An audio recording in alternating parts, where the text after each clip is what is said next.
सभी का स्वागत है हमारे चैनल परीक्षांजलि पर। आज हम आपके लिए कक्षा 10वीं के लिए बहुत ही महत्वपूर्ण वन लाइनर जो कि सरकार के द्वारा जारी किए गए 2025-26 बोर्ड परीक्षा के लिए आपके लिए बहुत ही ज़्यादा फायदेमंद साबित होने वाले हैं और निश्चित रूप से आपको परीक्षा में जो है वो बहुत ही ज़्यादा अच्छा नंबर लाने के लिए महत्वपूर्ण साबित होंगे।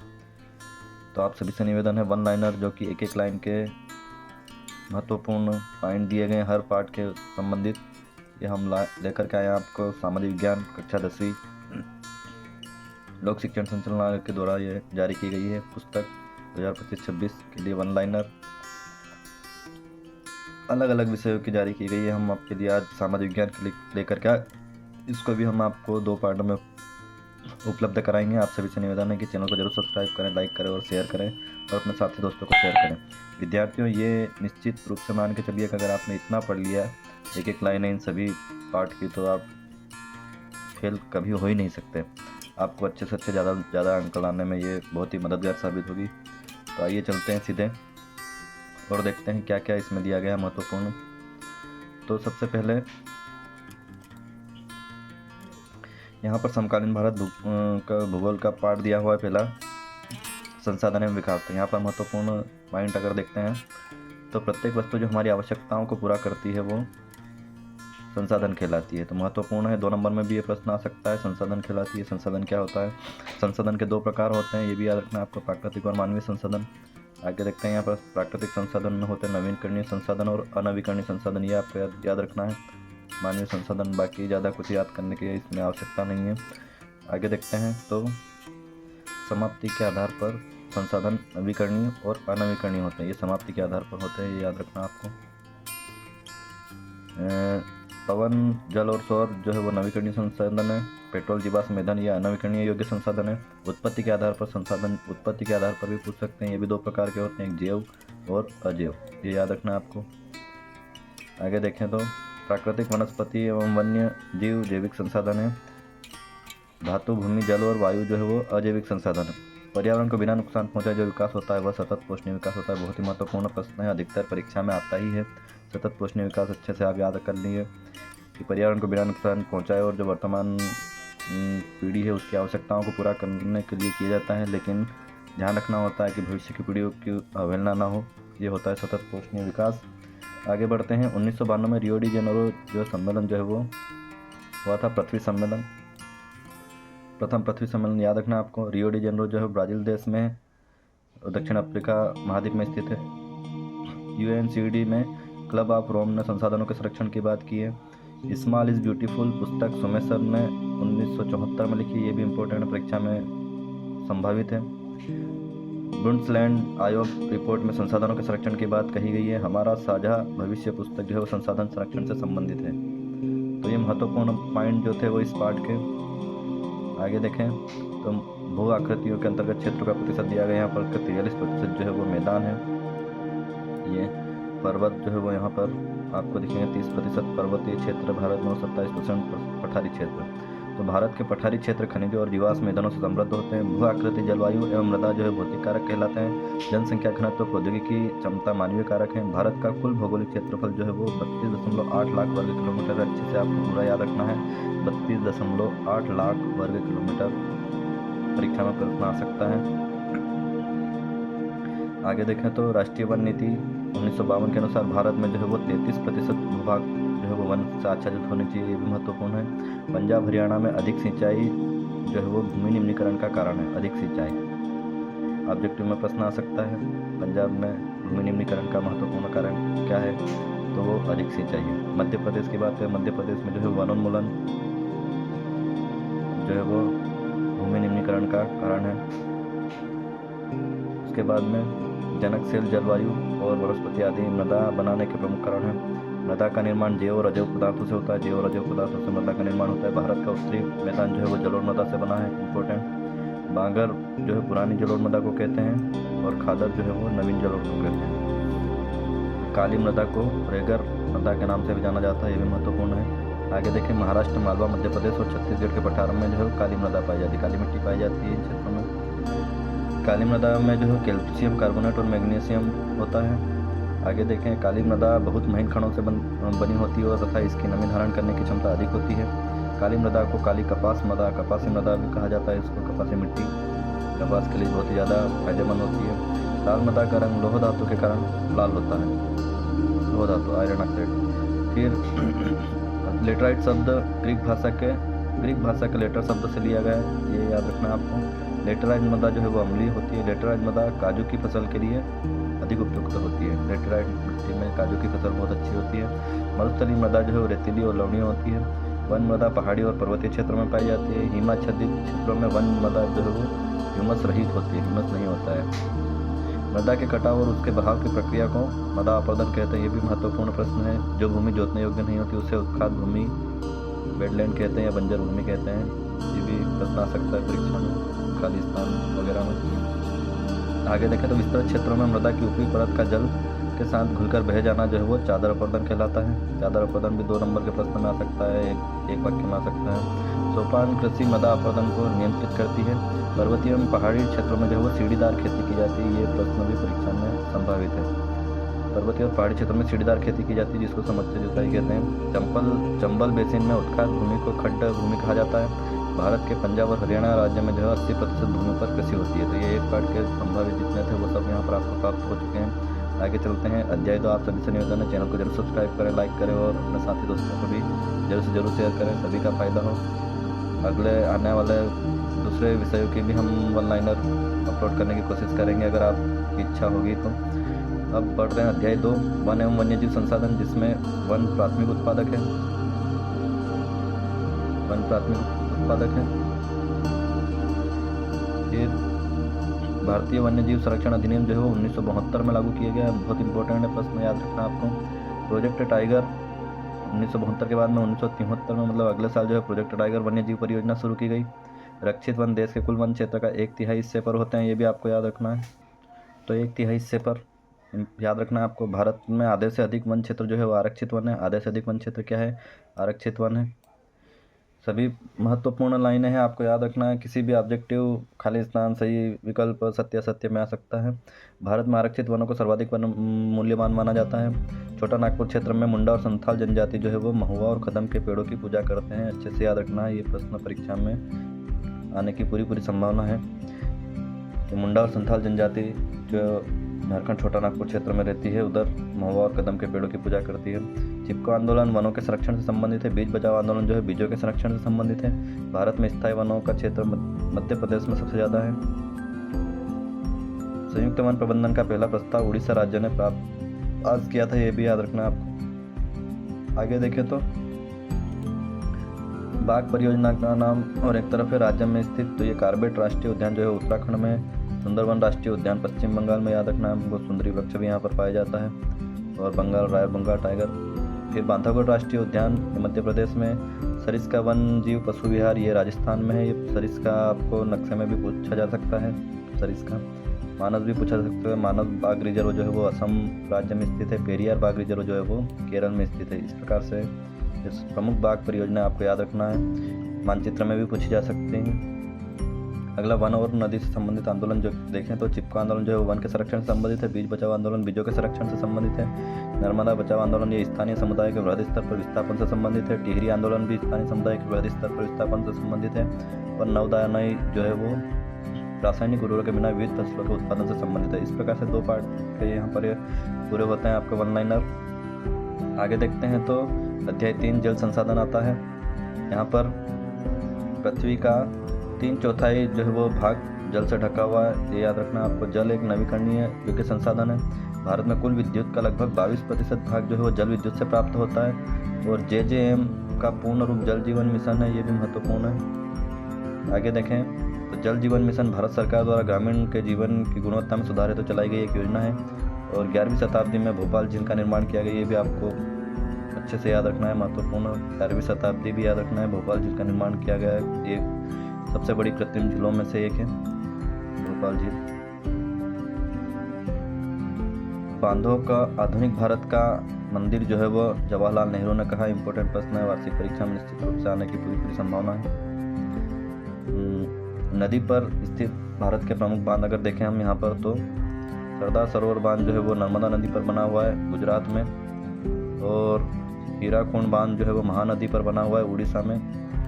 आगे देखें नागार्जुन सागर बांध कृष्णा नदी पर। तो आप इसको इस प्रकार से याद कर सकते हैं कि नाग पर जो है वो चढ़ कर के नृत्य किया था कृष्ण भगवान ने। तो नागार्जुन सागर बांध जो है वो कृष्णा नदी पर है। कृष्णा नदी ये आंध्र प्रदेश में है बांध। भाखड़ा नांगल बांध जो है वो सतलुज व्यास नदी पर, ये हिमाचल प्रदेश पंजाब की बाउंड्री पर है। कभी कभी यहाँ पर पंजाब भी आ जाता है, हिमाचल आपको याद रखना है। गांधी सागर बांध जो कि चंबल नदी पर है, ये मध्य प्रदेश में है मंदसौर। राणा प्रताप सागर बांध जो है वो चंबल नदी पर है, ये यहाँ पर मध्य प्रदेश नहीं आएगा, तो यहाँ पर ये राजस्थान राज्य में है, ये आपको याद रखना है। राणा प्रताप सागर महाराणा प्रताप राजस्थान के थे, इस हिसाब से हम याद कर सकते हैं। चंबल नदी पर बना हुआ बांध है ये, चित्तौड़गढ़ के आसपास बना हुआ। आगे देखें सरदार सरोवर बांध से महाराष्ट्र, मध्य प्रदेश, गुजरात और राजस्थान इन राज्यों को लाभ पहुंचता है। ये चारों राज्यों का नाम आपको याद रखना है कि सरदार सरोवर बांध से इनको फायदा होता है। गुल अथवा कुल जो है वो पश्चिम हिमालय की नदी वाहिका है। नदी की धारा बदलकर खेतों में सिंचाई के लिए बनाई गई है। नदी वाहिकाएं नदी की धारा बदल करके खेत में सिंचाई के लिए बनाई गई, इसको गुल अथवा कुल कहा जाता है पश्चिम हिमालय में। खादिन जो है वो राजस्थान के छत पर वर्षा जल संग्रहण करने की एक परंपरागत तकनीक है। राजस्थान में कुछ क्षेत्रों में खादिन को जोहड़ भी कहते हैं, भी याद करना है। और टाँका जो है राजस्थान में वर्षा जल को टैंक बनाकर जल संग्रहण का काम किया जाता है। पालर पानी वर्षा जल को ही जो है वो पालर पानी कहा जाता है, पालर पानी वर्षा जल को ही कहा जाता है।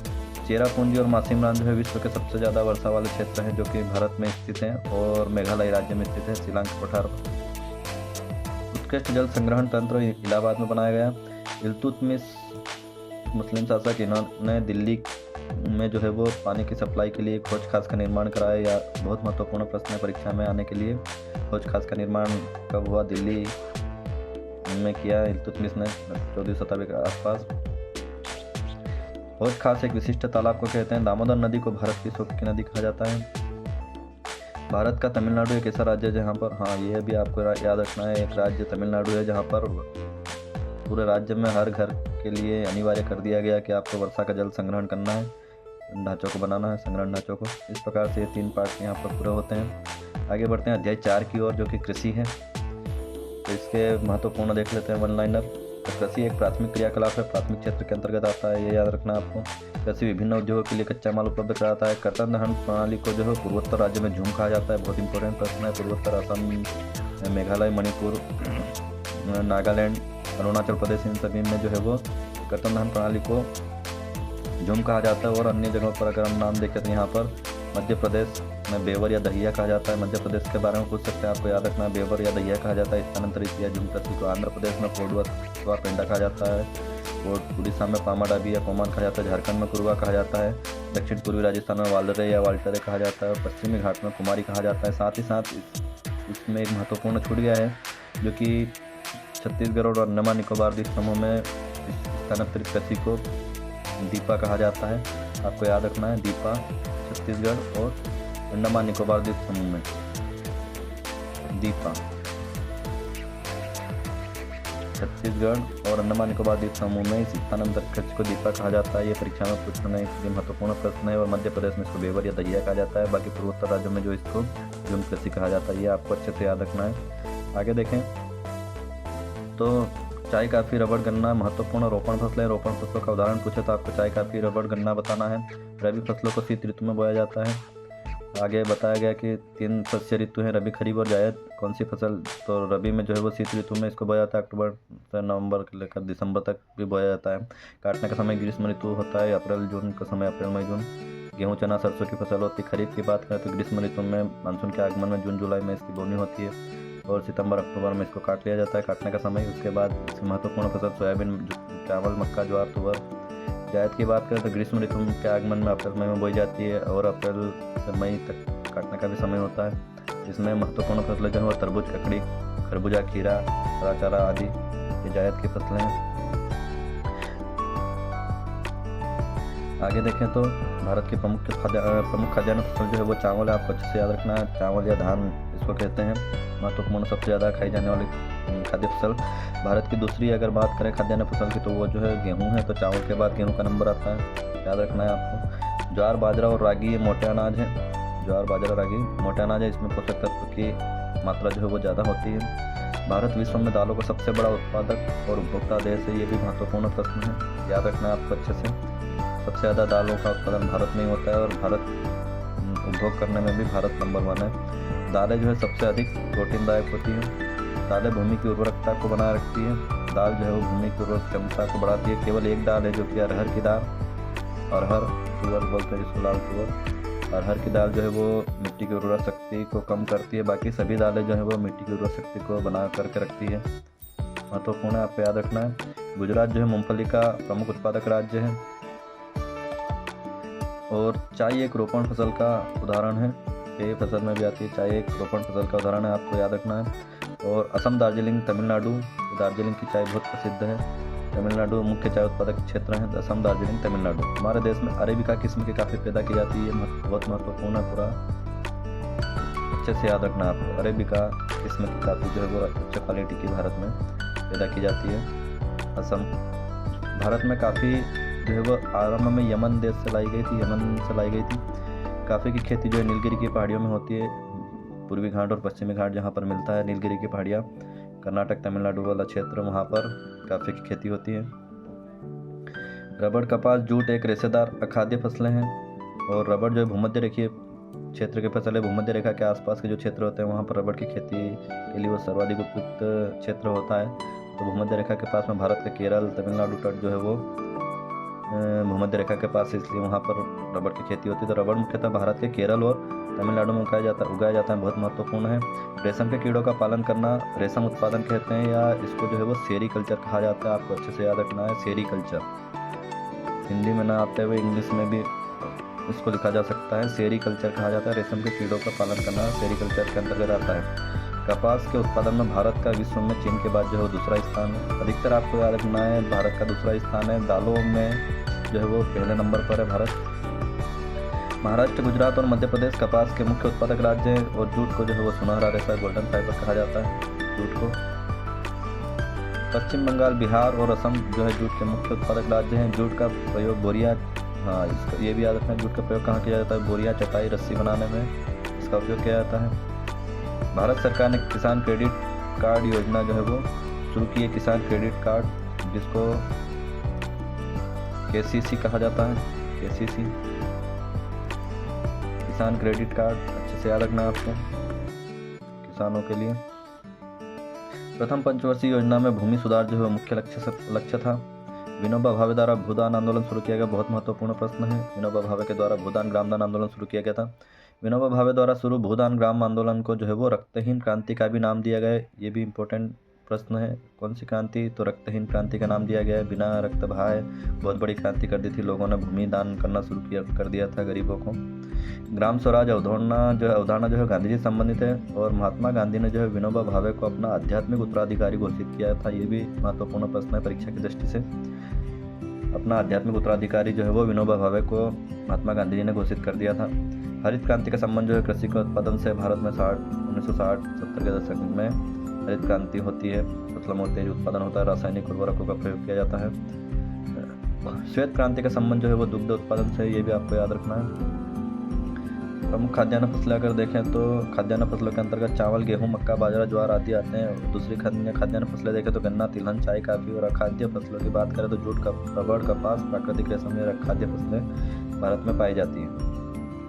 आगे देखते हैं अध्याय 6 यहाँ पर विनिर्माण उद्योग। आप सभी से निवेदन है कि आप चैनल को सबसे पहले सब्सक्राइब करें और वीडियो को भी लाइक करें, आप सभी से निवेदन है, ताकि आपको अच्छे कंटेंट उपलब्ध कराया जा सके, परीक्षा की आपकी तैयारी अच्छे से हो सके।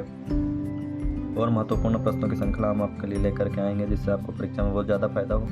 तो अब देखते हैं यहाँ पर अध्याय 6 विनिर्माण उद्योग। तो पहला महत्वपूर्ण प्रश्न ये 2 नंबर में भी आ सकता है। यहाँ पर कच्चे पदार्थों को मूल्यवान उत्पाद में परिवर्तित करना ही जो है विनिर्माण कहलाता है। प्रश्न आ सकता है विनिर्माण क्या होता है, या खाली स्थान में भी आ सकता है, सत्य में भी आ सकता है। उद्योग देश की आर्थिक उन्नति का मापन है। कृषि तथा उद्योग जो है एक दूसरे के पूरक है। चीनी उद्योग में भारत का विश्व में दूसरा स्थान है, आपको याद रखना है, अधिकतर में दूसरा स्थान है भारत का। सूती वस्त्र, पटसन, रेशम, चीनी, चाय और काफ़ी आदि कृषि पर आधारित उद्योग है। लौह इस्पात, पेट्रोल, रसायन, सीमेंट, मशीन, औजार आदि खनिज आधारित उद्योग है। स्वामित्व के आधार पर उद्योगों का वर्गीकरण में उदाहरण अगर देखें तो सार्वजनिक क्षेत्र का उदाहरण है ये भारत हेवी इलेक्ट्रिकल लिमिटेड भेल जिसको कहते हैं, और steel authority of India limited या सेल। निजी क्षेत्र का उदाहरण अगर देखें तो यहाँ पर टिस्को बजाज ऑटो लिमिटेड और डाबर, ये जो है निजी क्षेत्र के उदाहरण है। संयुक्त क्षेत्र की बात करें तो ऑयल इंडिया लिमिटेड, ये संयुक्त क्षेत्र का उदाहरण है। सहकारी क्षेत्र की बात करें, सहकारी क्षेत्र की बात करें तो यहाँ पर महाराष्ट्र के चीनी उद्योग, केरल के नारियल उद्योग जो सहकारी क्षेत्र के अंतर्गत आते हैं। गुजरात के अमूल डेयरी को देख सकते हैं। अगला, भारत जो है प्रथम महत्वपूर्ण प्रश्न यहाँ पर, भारत में पहला जो है सूती वस्त्र उद्योग जो है 1854 में लगाया गया था, मुंबई में लगाया गया था। अगला पॉइंट इसमें यही है कि प्रथम सूती वस्त्र उद्योग जो है मुंबई में लगाया गया था 1854 में। महत्वपूर्ण प्रश्न याद रखना आपको। भारत पटसन से निर्मित सामान का सबसे बड़ा निर्यातक देश है। पटसन से जो सामान बनता है उसका सबसे बड़ा निर्यातक देश भारत है। भारत बांग्लादेश के पश्चात पटसन का दूसरा बड़ा निर्यातक देश है। पटसन से निर्मित सामान का सबसे बड़ा निर्यातक देश है, लेकिन केवल पटसन के निर्यात के मामले में बांग्लादेश के बाद भारत दूसरा बड़ा निर्यातक देश है। समझना है आपको पॉइंट को। अगला, भारत का प्रथम पटसन उद्योग जो है वो कोलकाता के पास में रिसरा में लगाया गया। कब लगाया गया तो ये 1855 में लगाया गया। प्रथम पटसन उद्योग कोलकाता के पास में रिसरा में लगाया गया। आगे देखें तो वे उद्योग जो खनिज व धातुओं को कच्चे माल के रूप में प्रयोग करते हैं खनिज आधारित उद्योग कहलाते हैं। प्री बोर्ड परीक्षा में भी अभी प्रश्न आपको आया था ये। इस्पात को कठोर बनाने के लिए इसमें मैग्नीज मिलाया जाता है। भारत के छोटा नागपुर के पठार में अधिकांश लोह और इस्पात उद्योग स्थापित है। यहाँ पर तो संबंधित छोटा नागपुर के क्षेत्र में आपको पता ही होगा, जमशेदपुर में बहुत बड़ा टाटा स्टील कंपनी का कारखाना लगा था बहुत पहले छोटा नागपुर के क्षेत्र में। भारत में एल्यूमिनियम प्रगलन धातु शोधन उद्योग है। एल्यूमिनियम में बॉक्साइट को कच्चे पदार्थ के रूप में प्रयोग किया जाता है। भारत में रसायन उद्योग जो है एशिया का तीसरा बड़ा उद्योग है। भारत रसायन उद्योग में विश्व में 12वें स्थान पर है। DAP जो है वह एक उर्वरक उद्योग है। ये भी आपको अच्छे से याद रखना है, परीक्षा में ऑब्जेक्टिव के रूप में आ सकता है। रसायन उद्योग की भागीदारी सकल घरेलू उत्पाद में 3% है। गुजरात, तमिलनाडु, उत्तर प्रदेश, पंजाब और केरल राज्य कुल उर्वरक उत्पादन का 50% उत्पादन करते हैं। चूना पत्थर, सिलिका और जिप्सम ये जो है वो सीमेंट उद्योग में कच्चे माल के रूप में प्रयोग किया जाता है। और बेंगलुरु जो है भारत की इलेक्ट्रॉनिक राजधानी, बहुत महत्वपूर्ण आपको याद रखना है। इलेक्ट्रॉनिक उद्योग के अंतर्गत जो है दूरभाष, कंप्यूटर, टेलीविजन ये सब आदि निर्मित किए जाते हैं। इलेक्ट्रॉनिक उद्योग के अंतर्गत आते हैं, आपको अच्छे से याद रखना है। टेलीविजन, कंप्यूटर और दूरभाष, टेलीफोन, जो कि अगर कंप्यूटर सॉफ्टवेयर की बात करें तो वो सूचना प्रौद्योगिकी उद्योग के अंतर्गत आता है। सूचना प्रौद्योगिकी के अंतर्गत यहाँ पर कंप्यूटर की बात हो रही है। दूरभाष और टेलीविजन तो ये जो है इलेक्ट्रॉनिक उद्योग के अंतर्गत आते हैं, आपको अच्छे से याद रखना है। कार्बनिक तथा अकार्बनिक अपशिष्ट पदार्थों से जो है जल प्रदूषण फैलता है। उद्योगों से चार प्रकार के प्रदूषण होते हैं: वायु प्रदूषण, जल प्रदूषण, भूमि प्रदूषण और ध्वनि प्रदूषण। अच्छे से आपको याद रखना है। फिर अनचाही गैसों जैसे कि सल्फर डाइऑक्साइड और कार्बन मोनोऑक्साइड जो है वो वायु प्रदूषण का प्रमुख कारण होते हैं। अगला अगर पार्ट देखें यहाँ पर तो अध्याय 7 दिया हुआ है, राष्ट्रीय अर्थव्यवस्था की जीवन रेखाएं, बहुत महत्वपूर्ण है। पार्ट 5 नंबर के प्रश्न आपको इस पार्ट से पूछे जाएंगे, तो निश्चित रूप से इसमें से ऑब्जेक्टिव भी पूछे जाएंगे, बड़े प्रश्न भी पूछे जाएंगे, आपको अच्छे से समझना है। देखते हैं, जिसने भी वीडियो लाइक नहीं किया है आप सभी से निवेदन है सबसे पहले लाइक करें, शेयर करें, सब्सक्राइब भी करें चैनल को। जो व्यक्ति सब्सक्राइब करेंगे तो आपको तुरंत जो है आपको नोटिफिकेशन भी मिलेगा। अगला जो पार्ट हम इसका जारी करने वाले हैं, 2 पार्ट में आपको ये पूरा सामाजिक विज्ञान का जो है कोर्स पूरा होगा इसमें, 1 लाइनर के इसमें। तो आगे देखते हैं अध्याय 7 भारतीय राष्ट्रीय अर्थव्यवस्था की जीवन रेखाएं।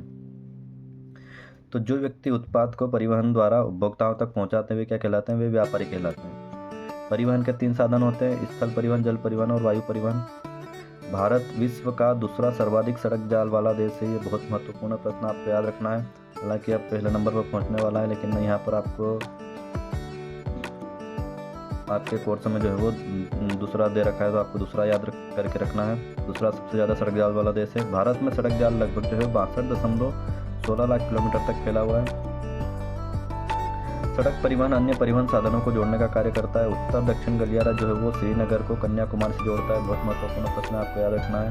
स्वर्णिम चतुर्भुज महामार्ग के अंतर्गत बनाया गया। बाद 4 महत्वपूर्ण राज्यों को जोड़ा गया। फिर 2 गलियारे निकाले गए, उत्तर दक्षिण गलियारा और पूर्व पश्चिम गलियारा। तो उत्तर दक्षिण जो है श्रीनगर को कन्याकुमारी से जोड़ता है और पूर्व पश्चिम गलियारा सिलचर के असम से लेकर के वो पोरबंदर गुजरात को जोड़ता है। ये आपको अच्छे से याद रखना है। और स्वर्णिम चतुर्भुज महाराजमार्ग का उद्देश्य जो है भारत की जो मेगा सिटी, बड़ी बड़ी मेगा सिटी दिल्ली, मुंबई, चेन्नई, कोलकाता, इनके बीच की जो दूरी वो कम करना था, इसलिए स्वर्णिम चतुर्भुज महाराजमार्ग 6 लेन बनाया गया।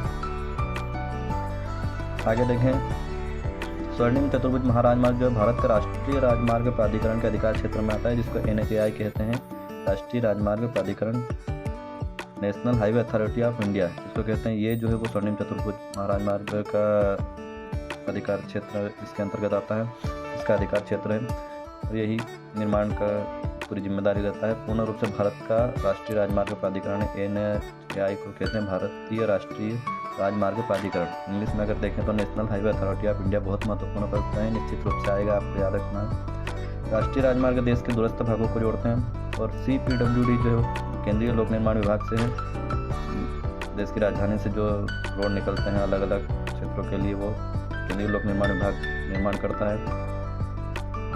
नेशनल हाईवे भारत में सड़कों का रखरखाव और निर्माण जो है केंद्रीय लोक निर्माण विभाग के अधिकार क्षेत्र के अंतर्गत आता है। प्रसिद्ध शेरशाह सूरी राष्ट्रीय राजमार्ग संख्या 1 के नाम से जाना जाता है। पहला नेशनल हाईवे 1 नंबर का जो है वो शेरशाह सूरी मार्ग कहा जाता है। ये शेरशाह सूरी मार्ग जो है वो दिल्ली और अमृतसर को आपस में जोड़ता है, आपको अच्छे से याद रखना, ये परीक्षा में पूछा जा सकता है इसमें से। आगे देखें तो राज्य राजमार्गों का निर्माण व रखरखाव का दायित्व जो है वो राज्य के सार्वजनिक निर्माण का विभाग का होता है। सार्वजनिक निर्माण PWD जिसको कहते हैं, लोक निर्माण विभाग, ये राज्य के राजमार्गों का देखरेख करता है। PWD का पूर्ण रूप जो है सार्वजनिक निर्माण विभाग होता है और जिले के जो मार्ग होते हैं उसका उत्तरदायित्व जो है जिला परिषद का होता है, जिला परिषद करती है। और भारत के, ये आपको अच्छे से याद रखना है कि भारत के गाँव को प्रमुख शहरों से सड़कों द्वारा जोड़ने का कार्य जो है प्रधानमंत्री ग्रामीण सड़क परियोजना के तहत किया जाता है। अगला, भारत सरकार प्राधिकरण का अध्ययन सीमा सड़क संगठन को 1960 में बनाया गया था। सीमा जो बाउंड्री पर सड़कें हैं, सीमा क्षेत्रों में बॉर्डर सड़कें, उसको बनाने का काम जो है सीमा सड़क संगठन करता है। इस सीमा सड़क संगठन को जो है 1960 में इसकी स्थापना की गई, आपको अच्छे से याद रखना है, परीक्षा में पूछा जाएगा। सीमा सड़क संगठन देश की सीमांत सड़कों के निर्माण व रखरखाव करती है, देखती है। भारत के उत्तर तथा उत्तर पूर्वी क्षेत्रों में सामरिक महत्व की सड़कों का उत्तरदायित्व सीमा सड़क संगठन का है। विश्व की सबसे लंबी राजमार्ग सुरंग जो है वो भारत में स्थित है, जिसकी लंबाई जो है 9.02 किलोमीटर है। सबसे लंबी राजमार्ग सुरंग 9.02 किलोमीटर। विश्व की सबसे लंबी राजमार्ग सुरंग जो है इसका नाम है अटल टनल। ये जो है अटल टनल भारत सरकार की सीमा सड़क संगठन द्वारा बनाई गई। अटल टनल पूरे साल जो है मनाली को लाहौल स्पीति घाटी से जोड़ती है। भारत में की अटल टनल हिमालय की पीर पंजाल पर्वतमाला में स्थित है और भारत की अटल टनल समुद्र तल से जो है 8,000 मीटर की ऊंचाई पर बनी हुई है। भारत देश की पहली रेलगाड़ी जो 1853 में चलाई गई। अंग्रेजों के शासनकाल में 1853 में पहली रेलगाड़ी भारत में चली, जो कि मुंबई से लेकर के थाने के बीच में चली और कुल इसकी जो लंबाई थी वो दूरी वो 34 किलोमीटर की थी। आपको अच्छे से याद रखना है इन सभी महत्वपूर्ण प्रश्नों को, निश्चित रूप से एक प्रश्न इसमें से आएगा। भारतीय रेल परिवहन को जो 16 रेल प्रखंडों में बांटा गया है, मध्य रेलवे, पूर्वी रेलवे, पश्चिम रेलवे, इस प्रकार से ऐसे 16 प्रखंड बने हुए हैं। आपको याद रखना है, बढ़ भी गए हैं लेकिन यहाँ पर आपको कोर्स में 16, इसलिए आपको 16 लिखना है। भारत देश की पहली Hazira Vijaypur Jagdishpur HVJ gas pipeline जिसको कहते हैं वो 1700 किलोमीटर लंबी है। बाद में इसको थोड़ा सा और इसका विस्तार किया गया था राजस्थान के अंत तक। भारत की समुद्री तट रेखा अगर देखें तो 7,516.6 किलोमीटर लंबी है। स्वतंत्रता प्राप्ति के बाद कच्छ में कांडला बंदरगाह एक विकसित किया गया, बाद में महत्वपूर्ण है। आज़ादी के बाद में पहला बंदरगाह विकसित किया गया जो कि कांडला बंदरगाह, जिसको दीनदयाल पत्तन के नाम से भी जाना जाता है। भारत में 95% विदेशी व्यापार जो है समुद्री पत्तनों से होता है। 95% विदेशी व्यापार जो है वो इन समुद्री बंदरगाहों से ही होता है। स्वतंत्रता के पश्चात भारत का पहला पत्तन जो है वो कांडला है। भारत के कांडला पत्तन को दीनदयाल पत्तन के नाम से भी जाना जाता है। भारत का कांडला पत्तन जो है वो एक ज्वारी पत्तन है। मुंबई भारत का पश्चिमी तट पर बृहत्तम पत्तन है, बहुत बड़ा भारत का मुंबई पश्चिमी घाट पर। और भारत के मुंबई पत्तन के अधिक परिवहन को कम करने के लिए उसके पास में एक और पत्तन विकसित किया गया जिसका नाम रखा गया जवाहरलाल नेहरू पत्तन। ये भी मुंबई में ही। भारत के कुल निर्यात का 50% लोह अयस्क का निर्यात जो है मारमागांव पत्तन के द्वारा किया जाता है। 50% लोह अयस्क का निर्यात जो है वो मारमागांव पत्तन से किया जाता है। ये भी आपको अच्छे से याद रखना है, जो कि गोवा में स्थित है। कोच्चि पत्तन एक प्राकृतिक प्रथा से है, प्राकृतिक रूप से निर्मित पत्तन कोच्चि केरल में।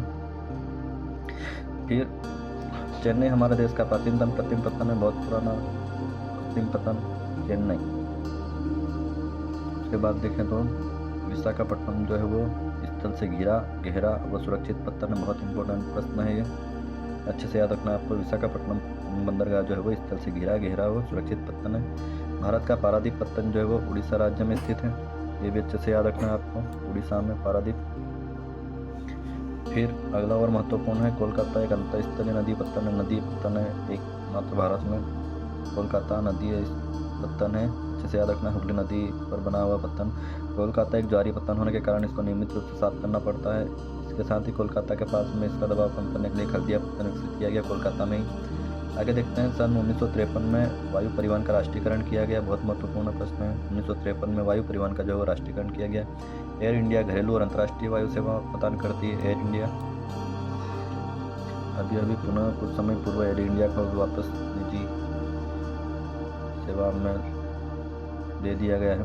एयर इंडिया घरेलू और अंतर्राष्ट्रीय वायु सेवाएं प्रदान करती है, ये महत्वपूर्ण आपको याद रखना है। पवन हंस क्या, ये भी पूछा जा सकता है। ये दुर्गम क्षेत्र पहाड़ी इलाके जहाँ पर रोड या रेल यातायात संभव नहीं है, वहाँ पर हेलीकॉप्टर सेवाएं उपलब्ध कराता है पवन हंस।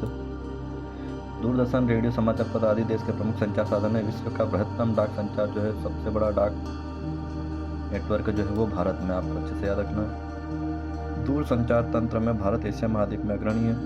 भारत में समाचार पत्र लगभग 100 भाषाओं में प्रकाशित होते हैं। भारत विश्व में सबसे अधिक चलचित्रों का उत्पादक है, फिल्मों, टेलीविजन सीरियलों का। बाजार एक ऐसी जगह है जहाँ वस्तुओं का विनिमय होता है। दो देशों के मध्य व्यापार को जो है वो अंतर्राष्ट्रीय व्यापार कहते हैं। अंतर्राष्ट्रीय व्यापार की प्रगति किसी राष्ट्र के आर्थिक बैरोमीटर कहलाती है। ये भी प्रश्न परीक्षा में आ सकता है। अंतर्राष्ट्रीय व्यापार की प्रगति किसी राष्ट्र की आर्थिक बैरोमीटर कहलाती है। अगर निर्यात ज़्यादा होता है किसी देश का तो आर्थिक स्थिति मजबूत होती है। कोलकाता पत्तन पर बढ़ते दबाव को कम करने के लिए हल्दिया पत्तन विकसित किया गया। हल्दिया तथा इलाहाबाद के मध्य जो गंगा मार्ग है, नदी के अंदर मार्ग बना हुआ जल मार्ग 1620 किलोमीटर लंबा है। भारतीय व विदेशी सभी फिल्मों को प्रमाणित करने का अधिकार केंद्रीय फिल्म प्रमाणन बोर्ड का है। CBFC कहते हैं इसको, और सेंसर बोर्ड भी कहा जाता है, आपको याद रखना है CBFC और केंद्रीय फिल्म प्रमाणन बोर्ड। आगे देखें तो भारत, अब यहाँ पर भूगोल का पूरा पार्ट यहाँ पर समाप्त होता है। आगे देखें तब इतिहास के अध्याय के बारे में दिया गया, आपको अच्छे से समझना है। सभी महत्वपूर्ण सभी प्रश्न हैं, आप 2 से 3 बार अगर पढ़ लेंगे तो आपको सभी याद हो जाएंगे और निश्चित रूप से आपको ज़्यादा से ज़्यादा नंबर लाने में सहायता करेंगे। तो पहला पार्ट यहाँ पर इतिहास का दिया हुआ है। यूरोप में राष्ट्रवाद का उदय, आप सभी से निवेदन है वीडियो को जरूर लाइक करें, आपके लिए बड़ी मेहनत से वीडियो बनाया जाता है। लाइक भी करें, शेयर भी करें। आगे देखें यहाँ पर यूरोप में राष्ट्रवाद का उदय, तो ऐसी सरकार या शासन व्यवस्था जिसकी सत्ता पर किसी प्रकार का अंकुश नहीं होता है तो उसको निरंकुशवाद कहते हैं, ये याद रखना है। यूरोप में राज्य और राष्ट्रवाद 19वीं सदी से में अस्तित्व में आए। फ्रांसीसी कलाकार फ्रेडरिक सारियो जो है एक चित्रकार थे, फ्रांसीसी कलाकार थे, ये भी याद रखना है। इन्होंने 1848 में 4 चित्रों की एक श्रृंखला बनाई थी। फ्रेडरिक सारियो ने चित्रों के माध्यम से सपनों का संसार रचा था, जो कि जनतांत्रिक और सामाजिक गणतंत्र से मिलकर बना था। उनके सपनों का संसार के अंतर्गत एक कल्पना दर्श कहा गया इसको, यूटोपिया, जो कि एक ऐसे समाज की कल्पना जिसका साकार होना लगभग असंभव है। तो दुनिया के लोग अलग अलग राष्ट्र समूह में बटे हुए, जिनकी पहचान उनके कपड़े और राष्ट्रीय पोशाक से होती है। तो कल्पना दर्श या यूटोपिया कहते हैं इसको, या यूरोसिया भी कहते हैं कोई, एक ऐसे समाज की कल्पना जो इतना आदर्श है कि उसका साकार होना लगभग असंभव होता है। फ्रेडरिक सारियो द्वारा बनाए गए पहले चित्र में यूरोप और अमेरिका के सभी उम्र और सामाजिक वर्ग के स्त्री पुरुष एक लंबी कतार में स्वतंत्रता की प्रतिमा की वंदन करते हुए जा रहे हैं। 4 चित्र की श्रृंखला बनाई गई थी। फ्रांसीसी दार्शनिक अर्नेस्ट रेनन द्वारा 1882 में सावन विश्वविद्यालय में दिए गए व्याख्यान को निबंध के रूप में छापा गया, जिसका शीर्षक था कि राष्ट्र क्या है। एक प्रत्यक्ष मतदान जिसके जरिए एक देश के सभी लोगों से एक प्रस्ताव को स्वीकार या अस्वीकार करने के लिए पूछा जाता है वो जनमत संग्रह कहलाता है। अच्छे से याद रखना है। एक प्रत्यक्ष मतदान जिसके जरिए एक क्षेत्र के सभी लोगों से एक प्रस्ताव को स्वीकार या अस्वीकार करने के लिए पूछा जाता है उसको जनमत संग्रह कहते हैं। राष्ट्रवाद की शुरुआत 1789 में फ्रांसीसी क्रांति के समय से हुई थी। यूरोप में छात्र और शिक्षित मध्य वर्ग के अन्य सदस्यों को जैकोबिन क्लबों की स्थापना की गई। जैकोबिन क्लब जिसका एक नेता था मैक्सिमिलियन रॉबेस्पियर। लोगों को अपनी आज़ादी मुट्ठी में कर लेनी चाहिए, ये रेबमान ने कहा। अगला, रेबमान एक पत्रकार था जो मेन नामक शहर में रहता था। वह जर्मन जैकोबिन गुट का सदस्य था। 1804 की नागरिक संहिता जिसको नेपोलियन संहिता के नाम से भी जाना जाता है बहुत महत्वपूर्ण है, आपको ये याद रखना है। नेपोलियन की नागरिक संहिता में क्या क्या कहा गया था कि जनमत पर आधारित विशेषाधिकार समाप्त होना चाहिए, कानून के समक्ष बराबरी और संपत्ति का अधिकार सुरक्षित हो, प्रशासनिक विभाजन को सरल बनाया, सामंती व्यवस्था खत्म की, यातायात और सुरक्षा व्यवस्था में सुधार। ये नेपोलियन की नागरिक संहिता थी जो कि 1804 में जारी हुई थी। 1804 नागरिक संहिता को नेपोलियन संहिता के नाम से भी जाना जाता है, अच्छे से आपको याद रखना है। अगला, जर्मन चित्रकार कार्ल कैस्पर फ्रिट्ज ने रंगीन चित्रों के माध्यम से फ्रेंच सेनाओं द्वारा ज़ेब्रकेन शहर पर कब्जा करते हुए दिखाया गया है। राइनलैंड का डाकिया जो इसको नेपोलियन को दर्शाया गया, अच्छे से आप रखना। राइनलैंड का डाकिया किसको दिखाया गया है तो नेपोलियन को। राइनलैंड का डाकिया चित्र के माध्यम से नेपोलियन को 1813 में लाइप्जिग की लड़ाई में हारकर फ्रांस लौटते हुए दिखाया गया है। ऑस्ट्रिया हंगरी पर शासन करने वाला हैब्सबर्ग साम्राज्य अलग अलग क्षेत्रों और जनसमूहों को जोड़कर बना था। सामाजिक और राजनीतिक रूप से जमीन का मालिक कुलीन वर्ग कहलाता था जो यूरोपीय महाद्वीप का सबसे प्रभुत्वशाली वर्ग था। आगे कुछ घटनाएं देखते हैं यहाँ पर यूरोप की। तो 1790 में नेपोलियन का इटली पर हमला होता है, नेपोलियन युद्ध की शुरुआत होती है। 1797 में नेपोलियन की नागरिक संहिता शुरू होती है। 1804 में नागरिक संहिता लागू होती है। 1804 वाटरलू का युद्ध होता है, नेपोलियन का पतन होता है, वियना शांति संधि होती है। 1815 कुस्तुतुनिया की संधि होती है, यूनान स्वतंत्र देश बनता है। 1832 में इटली का एकीकरण होता है। 1859 से 1870 जो जर्मनी का एकीकरण होता है। औद्योगिकीकरण की शुरुआत जो है वो इंग्लैंड में 28वीं सदी के पूर्वार्ध में हुई, महत्वपूर्ण है, आपको याद रखना है, उत्तरार्ध में हुई। औद्योगिकीकरण की शुरुआत इंग्लैंड में 18वीं सदी के उत्तरार्ध में हुई थी। औद्योगिकीकरण प्रक्रिया के फलस्वरूप नए सामाजिक समूह अस्तित्व में आए, कुलीन विशेषाधिकार की समाप्ति हुई और शिक्षित एवं उदारवादी मध्य वर्गों के बीच राष्ट्रीय एकता के विचार जो लोकप्रिय हुए। उदारवादी मतलब लिबरलिज्म जिसको कहते हैं, ये शब्द लैटिन भाषा के लिबर पर आधारित है जिसका अर्थ होता है आज़ाद। नए मध्य वर्गों के लिए उदारवाद का मतलब था व्यक्ति के लिए आज़ादी और कानून के समक्ष सबकी बराबरी। नेपोलियन के प्रशासनिक कदमों से अनगिनत छोटे प्रदेशों से 39 राज्यों का एक महासंघ बना। इसने प्रत्येक की अपनी मुद्रा और नापतोल बना ली थी। कपड़े को मापने का पैमाना जो है वो एले था, अच्छे से याद रखना है, आपको ये प्रश्न पूछा जाता है। कपड़े मापने का पैमाना नेपोलियन के समय एले था। 1834 में प्रसा की पहल पर एक शुल्क संघ जो कि जालवेरा आईन स्थापित किया गया। जालवेरा क्या होता है ये भी प्रश्न पूछा जाता है। इस संघ ने शुल्क अवरोधों को समाप्त कर दिया और मुद्राओं की संख्या 2 कर दी। जैकोबिन शासन के समय सभी वयस्क पुरुषों को जो है मताधिकार प्राप्त था। 1815 में वाटरलू के युद्ध में ब्रिटेन, रूस, प्रसा और ऑस्ट्रिया जैसी यूरोपीय शक्तियों ने मिलकर के नेपोलियन को हरा दिया। नेपोलियन की हार किस युद्ध में होती है प्रश्न पूछा जाता है। तो 1815 के वाटरलू के युद्ध में जो है नेपोलियन की हार होती है। नेपोलियन की पराजय के बाद 1815 में जो है वो वियना संधि होती है जिसकी मेजबानी जो करते हैं वो ऑस्ट्रिया के चांसलर करते हैं, ड्यूक मेटरनिख। ये भी प्रश्न बहुत महत्वपूर्ण इंपॉर्टेंट परीक्षा की दृष्टि से अच्छे से याद रखना है, आपको बहुत ज़्यादा इंपॉर्टेंट है। वियना की संधि होती है 1815 में नेपोलियन के हारने के बाद में, तो जिसकी मेजबानी करते हैं ऑस्ट्रिया। ऑस्ट्रेलिया नहीं है, ये आपको यहाँ पर ध्यान रखना है, ऑस्ट्रिया है। ऑस्ट्रिया के चांसलर ड्यूक मेटरनिख ने जो है वो की थी। वियना संधि की क्या क्या शर्तें थी? तो बुर्बो वंश की सत्ता में वापस बहाली, फ्रांस ने उन इलाकों को खो दिया जिन पर नेपोलियन का कब्जा था, फ्रांस की सीमाओं पर कई राज्य कायम कर दिए गए ताकि भविष्य में फ्रांस विस्तार न कर सके, ऑस्ट्रिया को उत्तरी इटली का नियंत्रण सौंपा गया, नेपोलियन ने 39 राज्यों का जो जर्मन महासंघ स्थापित किया था उसे बरकरार रखा गया। तो इस प्रकार से वियना संधि होती है। ऐसा राजनीतिक दर्शन जो परंपरा स्थापित संस्थानों और रिवाजों पर जोर देता है और तेज बदलावों के बजाय क्रमिक और धीरे धीरे विकास को प्राथमिकता देता है, उसको रूढ़िवाद कहते हैं। इटली का क्रांतिकारी एक व्यक्ति था ज्यूसेप्पे मैस्सिनी।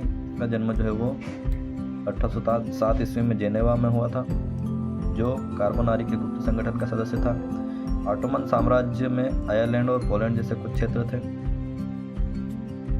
प्रथम विद्रोह जो फ्रांस में जुलाई 1830 ईस्वी में हुआ। फ्रांस में संवैधानिक राजतंत्र की स्थापना लुई फिलिप की अध्यक्षता में की गई थी। मेटरनिक ने टिप्पणी की थी कि जब फ्रांस छिकता है तो बाकी यूरोप को सर्दी जुकाम हो जाता है। ये भी महत्वपूर्ण प्रश्न है, आपको अच्छे से याद रखना है। यूरोप में क्रांतिकारी राष्ट्रवाद की प्रगति से यूनानियों का आज़ादी के लिए संघर्ष 1821 में आरंभ हुआ था। कुस्तुतुनिया की संधि जो है 1932 ईस्वी में हुई थी, जिससे यूनान को स्वतंत्र राष्ट्र की मान्यता मिली। अगला, कवियों और कलाकारों ने यूनान को यूरोपीय सभ्यता का पालना बता करके प्रशंसा की है। फ्रांसीसी चित्रकार देला क्रोआ फ्रेंच रोमानी चित्रकार था। उसने एक घटना को चित्रित किया जिसे कियास द्वीप कहा जाता है। जर्मन दार्शनिक योहान गॉटफ्रीड जैसे रोमानी चिंतक ने दावा किया है कि सच्ची जर्मनी संस्कृति उसके आम लोगों में निहित थी। जेकब ग्रिम बंधु जो इनका जन्म जो है वो 1785 ईस्वी में और विल्हेम ग्रिम का जन्म जो है 1786 ईस्वी में जर्मनी के हनाउ शहर में हुआ था। इन दोनों भाइयों ने कानून की पढ़ाई के समय लोक कथा इकट्ठा करना शुरू किया, जो 1822 से 33 में जर्मन खंडों में प्रकाशित हुई। इन्हें ग्रिम फेरी टेल्स के नाम से जाना जाता है। स्त्री पुरुष की सामाजिक, आर्थिक एवं राजनीतिक समानता की सोच के आधार पर महिलाओं के अधिकारों और हितों का बोध जो है वो नारीवाद कहलाता है। नारीवाद क्या होता है, ये प्रश्न भी परीक्षा में आ सकता है। लुइजा ऑटो पीटर्स एक राजनीतिक कार्यकर्ता थी जिसे नारीवाद राजनीतिक संगठन की स्थापना की। लुइजे ऑटो पीटर्स एक खास प्रकार की सामाजिक एवं राजनीतिक दृष्टि को इंगित करने वाले विचारों का समूह जो है वो विचारधारा कहलाती है। जर्मनी के एकीकरण का जनक जो है वो बिस्मार्क था, जिसने प्रसा की सेना और नौकरशाही की मदद से 7 वर्ष के अंदर ऑस्ट्रिया, डेनमार्क और फ्रांस से 3 युद्धों में प्रसा की जीत हुई और एकीकरण की प्रक्रिया पूरी हुई। जर्मनी के एकीकरण में ऑटोमन बिस्मार्क महत्वपूर्ण भूमिका। जनवरी 1871 में वर्साई में समारोह में प्रसा के राजा विलियम प्रथम को जर्मनी का सम्राट घोषित किया गया। जो 1871 में वर्साई में समारोह होता है उसमें प्रसा के राजा जो कि राजा विलियम प्रथम को जर्मनी का सम्राट घोषित किया जाता है। 19वीं सदी के मध्य में इटली जो है वो 7 राज्यों में बटा हुआ था, याद रखना आपको। 1830 के दशक में जूसेपे मेस्सी ने इटली के एकीकरण के लिए कार्यक्रम प्रस्तुत किया। 1830 के दशक में जूसेपे मेस्सी ने यंग इटली नामक गुप्त संगठन बनाया। अच्छे से याद रखना आपको, यंग इटली नामक संगठन की स्थापना किसने की, तो जूसेपे मेस्सी ने की 1830 में। 1831 और 1848 में क्रांतिकारी विद्रोह की असफलता के युद्ध के जरिए इतालवी राज्यों को जोड़ने की जिम्मेदारी सार्डिनिया पॉडमास्ट के शासक विक्टर इमैनुएल द्वितीय पर आई थी। विक्टर इमैनुएल द्वितीय, इसका याद रखना आपको। इतालवी राज्यों को जोड़ने की जिम्मेदारी विक्टर इमैनुएल द्वितीय पर आई थी। काबूल ने इटली के प्रदेशों को एकत्रित करने के वाले आंदोलन का नेतृत्व किया था, काउंट दे काबूल। 1861 में इमैनुएल द्वितीय को इटली का राजा घोषित किया गया। इमैनुएल द्वितीय को नृजातीय एक साझा नस्लीय जनजातीय सांस्कृतिक उद्गम अथवा पृष्ठभूमि जिससे कोई समुदाय अपनी पहचान मानता है, इसको नृजातीय कहते हैं। 1859 में फ्रांस से सार्डिनिया पिडमास्ट ने एक चतुर कूटनीति संधि की, जिसके माध्यम से उसने ऑस्ट्रियाई बलों को हरा दिया। जूसेपे गैरिबाल्डी पेशे से जो है वो नाविक था और उसका इटली के एकीकरण में बहुत बड़ा योगदान था। जूसेपे गैरिबाल्डी ने युवाओं को एक शक्तिशाली सेना तैयार की जिसे लाल कुर्ती दल के नाम से जाना जाता है। गैरिबाल्डी के द्वारा तैयार की लाल कुर्ती दल। गैरिबाल्डी ने सिसिली तथा नेपल्स को जीतकर वहां गणराज्य की स्थापना की थी। 1860 में गैरिबाल्डी ने दक्षिण अफ्रीका की तरु एक्सपीडिशन ऑफ द 1000 लोगों का अभियान का नेतृत्व किया। यह लोग रेड शर्ट्स लाल कुर्ती के नाम से लोकप्रिय हुए। ब्रिटेन साम्राज्य में अंग्रेज, वेल्स, स्कॉट या आयरिश जैसे समाज था जिसे नृजातीय कहते थे। 1707 में इंग्लैंड और स्कॉटलैंड को मिलाकर यूनाइटेड किंगडम ऑफ ब्रिटेन का गठन किया गया। स्कॉटलैंड और इंग्लैंड को मिलाकर के यूके। 1798 में हुए असफल विद्रोह के बाद 1801 में आयरलैंड को बलपूर्वक यूनाइटेड किंगडम में शामिल कर लिया गया। बाल्कन भौगोलिक नजातीय रूप से विभिन्नताओं का क्षेत्र था। बाल्कन क्षेत्र आपको याद रखना है, महत्वपूर्ण है, परीक्षा में पूछ सकते हैं। तो ये बाल्कन क्षेत्र जिसमें आधुनिक रोमानिया, बुल्गारिया, अल्बेनिया, ग्रीस, मकदूनिया, क्रोएशिया, स्लोवानिया, सर्बिया आदि देश आदि शामिल थे। इनके मूल निवासियों को जो है वो स्लाव कहा जाता था, ये भी आपको याद रखना है। बाल्कन क्षेत्र के निवासियों को स्लाव कहा जाता था। बाल्कन क्षेत्र का बड़ा हिस्सा जो है वो ऑटोमन साम्राज्य के नियंत्रण में था। यूरोपीय शक्तियों के मध्य बाल्कन क्षेत्र पर कब्जा जमाने के लिए यूरोपीय शक्तियों के मध्य प्रतिस्पर्धा रही, जिसके कारण यहाँ विभिन्न युद्ध हुए, जिसकी परिणति प्रथम विश्व युद्ध के रूप में हुई। पहला विश्व युद्ध शुरू होता है यूरोपीय शक्तियों के मध्य कब्जा जमाने के लिए। आगे देखें तो जब कोई देश अपने देश की शक्ति को बढ़ाता है और आर्मी और अन्य साधन का उपयोग करके तब उसे जो है वो साम्राज्यवाद कहते हैं। आगे जब किसी अमूर्त विचार जैसे लालच, स्वतंत्रता, ईर्ष्या, मुक्ति को किसी व्यक्ति या किसी चीज़ के जरिए इंगित किया जाता है उसको रूपक कहते हैं। 18वीं और 19वीं शताब्दी में जो है रूपक का प्रयोग राष्ट्रवादी भावना के विकास और मजबूत में बनाने में किया जाता था। प्रतीक चिन्ह देखें, उनका अर्थ देखें। टूटी हुई बेड़ियाँ जो है इसका अर्थ था आज़ादी मिलना। बादशाह कवच का अर्थ जो है वो जर्मन साम्राज्य की प्रतीक शक्ति। बलूत पत्तियों का मुकुट जो है वो बहादुरी को दर्शाता है। तलवार जो है मुकाबले की तैयारी। तलवार पर लिपटी जैतून की डाली शांति की चाह। और काला तिल और सुनहरा तिरंगा जो है वो 1848 में उदारवादी राष्ट्रवादियों का झंडा, जिसे जर्मन राज्यों के ड्यूक्स ने प्रतिबंधित घोषित कर दिया। उगते सूर्य की किरणें एक नए युग का सूत्रपात ये दर्शाता है। आगे तो एक पार्ट यहाँ पर पूरा होता है। इसके बाद आगे बढ़ते हैं अध्याय 2, भारत में राष्ट्रवाद। तो महात्मा गांधी जनवरी 1915 में जो है भारत लौटे और इससे पहले वो दक्षिण अफ्रीका में थे। तो दक्षिण अफ्रीका से कब लौटे ये प्रश्न पूछा जाता है। 1915 में। सत्याग्रह का अर्थ है जो वो सत्य को स्वीकार करना और यह सत्य के लिए आग्रह करना। भारत आने के बाद गांधी जी ने सत्याग्रह आंदोलन चलाया, जिसके अंतर्गत 1917 में वो बिहार के चंपारण में जाते हैं। दमनकारी बागान व्यवस्था, नील की खेती के खिलाफ सत्याग्रह किया उन्होंने। उनके महत्वपूर्ण सत्याग्रह आंदोलन इस प्रकार यहाँ पर देख सकते हैं। चंपारण सत्याग्रह 1917 में होता है, जो कि बिहार में होता है। दमनकारी बागान व्यवस्था के खिलाफ किया जाता है। खेड़ा सत्याग्रह अगले साल 1918 में, खेड़ा गुजरात में, कर में छूट दिलाने के लिए। और फिर उसी साल जो है अहमदाबाद में सत्याग्रह होता है। अहमदाबाद गुजरात में कपड़ा मिल में काम करने वाले मजदूरों के समर्थन में खिलाफत आंदोलन किया जाता है। 1919 से 1924 तक उत्तर प्रदेश बिहार स्थान होता है। उत्तर प्रदेश बिहार राज्य। मुस्लिम समुदाय की धार्मिक और राजनीतिक अस्मिता के लिए ब्रिटिश शासन के खिलाफ आंदोलन किया जाता है, ये खिलाफत आंदोलन। फिर असहयोग आंदोलन 1920 से 1922 के बीच किया था पूरे भारत में लगभग, और चौरी चौरा क्षेत्र में जाकर के फिर ये समाप्ति होता है। उत्तर प्रदेश में होता है। ब्रिटिश शासन के खिलाफ असहमति और भारतीयों पर किए जा रहे अत्याचारों के विरोध में चौरी चौरा की घटना के बाद में गांधी जी जो है वो असहयोग आंदोलन को वापस लेने का फैसला करते हैं। नमक सत्याग्रह 1930 में गांधी जी चलाते हैं दांडी गुजरात क्षेत्र में। नमक पर ब्रिटिश सरकार के कर के खिलाफ और भारतीयों को अपना नमक बनाने का अधिकार दिलाने के लिए नमक सत्याग्रह किया था, दांडी यात्रा जिसको कहा जाता है, 1930 में गांधी जी द्वारा। उसके बाद सविनय अवज्ञा आंदोलन 1930 से ये 1931 से ये 2031 शब्द है यहाँ। 1931 साबरमती आश्रम गुजरात में किया जाता है। ब्रिटिश कानूनों का उल्लंघन करके भारतीयों की स्वतंत्रता की ओर कदम बढ़ाने के लिए भारत छोड़ो आंदोलन जो है वो 1942 में मुंबई में महाराष्ट्र राज्य और ब्रिटिश साम्राज्य को भारत से बाहर निकालने के लिए और स्वतंत्रता संग्राम को तेज करने के लिए भारत छोड़ो आंदोलन चला गया गांधी जी के द्वारा। आगे देखें तो 1918 में महात्मा गांधी ने गुजरात के खेड़ा में किसानों की मदद के लिए सत्याग्रह किया। 1918 में गांधी जी ने सूती कपड़ा कारखाना के मजदूरों के समर्थन में सत्याग्रह किया। रोलेट एक्ट जो है 1919 में बना, जिसके अंतर्गत राजनीतिक कैदियों को बिना मुकदमा चलाए 2 साल तक जेल में बंद रखने का प्रावधान किया गया था। रोलेट एक्ट में बहुत महत्वपूर्ण प्रश्न है, आपको पूछा जा सकता है 2 नंबर में भी। 6 अप्रैल 1919 को महात्मा गांधी के नेतृत्व में अखिल भारतीय हड़ताल का आयोजन किया गया, जिसके अंतर्गत शहरों में अलग अलग शहरों में रैली जुलूस हुए। रेलवे वर्कशॉप में कामगारों की हड़ताल हुई, दुकानें बंद हो गई। जलियांवाला बाग हत्याकांड 13 अप्रैल 1919 को अमृतसर के जलियांवाला बाग में होता है, अमृतसर पंजाब में। जलियांवाला बाग हत्याकांड के विरोध में गांधी जी ने केसर हिंद की उपाधि जो है उन्होंने त्याग दी, अंग्रेजों द्वारा दी हुई केसर हिंद की उपाधि जो है वो उन्होंने त्याग दी।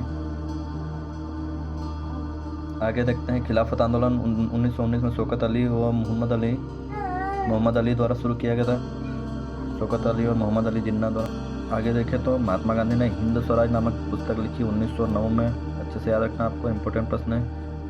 असहयोग आंदोलन का प्रस्ताव जो है 1920 में कलकत्ता अधिवेशन में पारित हुआ था।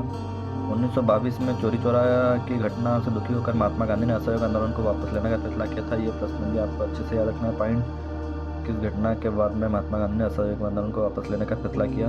प्रदर्शन विरोध का एक ऐसा स्वरूप है जिसमें लोग किसी दुकान, फैक्ट्री या दफ्तर के भीतर जाने का रास्ता रोक सकते हैं। इसको जो है पिकेटिंग कहा जाता है। पिकेटिंग क्या होता है, ये प्रश्न भी पूछा जा सकता है 2 नंबर के प्रश्न में।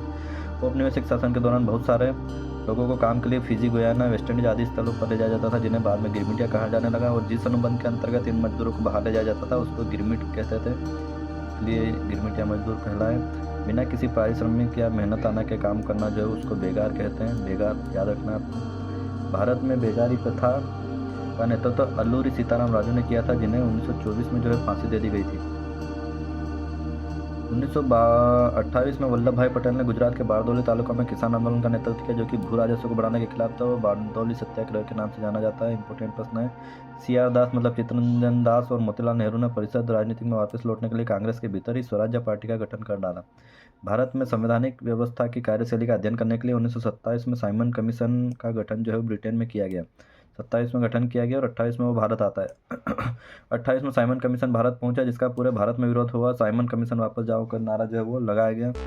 जवाहरलाल नेहरू की अध्यक्षता में 1929 में लाहौर अधिवेशन, कांग्रेस का जो लाहौर अधिवेशन होता है उसमें पूर्ण स्वराज की मांग को औपचारिक रूप दे दिया गया।